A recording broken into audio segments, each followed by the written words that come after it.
রফিকের বাবা ছিলেন একজন রিকশা চালক। ছোট্ট টিনের ঘরে তাদের সংসার।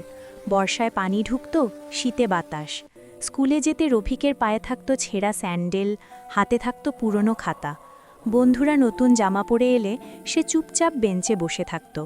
তবু রফিকের চোখে ছিল স্বপ্ন।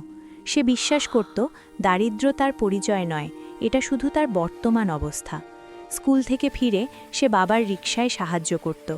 রাতে কুপির আলোয় পড়াশুনো করত। অনেক সময় ক্ষুধায় পেট চুইয়ে পড়ত, কিন্তু বই বন্ধ করত না। শিক্ষকরা তার চেষ্টা দেখতেন, কেউ কেউ পুরনো বই দিয়ে সাহায্য করতেন। একদিন মাধ্যমিক পরীক্ষায় রফিক বৃত্তি পেল।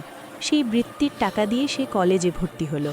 কলেজে পড়ার পাশাপাশি সে টিউশনি করত, ছোটোখাটো কাজ করত। ক্লান্তি আসত, কিন্তু হাল ছাড়ত না। বিশ্ববিদ্যালয়ে পড়ার সময় রফিক প্রযুক্তির প্রতি আগ্রহী হয়ে ওঠে। সে নিজে নিজে কম্পিউটার শেখে, রাতে ফ্রি অনলাইন কোর্স করে। বন্ধুরা ঘুরতে গেলে সে কোড লিখত। অনেকেই হাসত, এগুলো করে কি হবে? কিন্তু রফিক থামেনি। পড়াশুনো শেষ করে সে একটি ছোট সফটওয়্যার আইডিয়া নিয়ে কাজ শুরু করে। প্রথমে কেউ বিনিয়োগ করতে চায়নি, কয়েকবার ব্যর্থ হলো। তবু সে শিখল, আবার চেষ্টা করল। অবশেষে একদিন তার তৈরি সফটওয়্যার একটি বড় প্রতিষ্ঠানের নজরে পড়ল। সেই চুক্তি রফিকের জীবন বদলে দিল।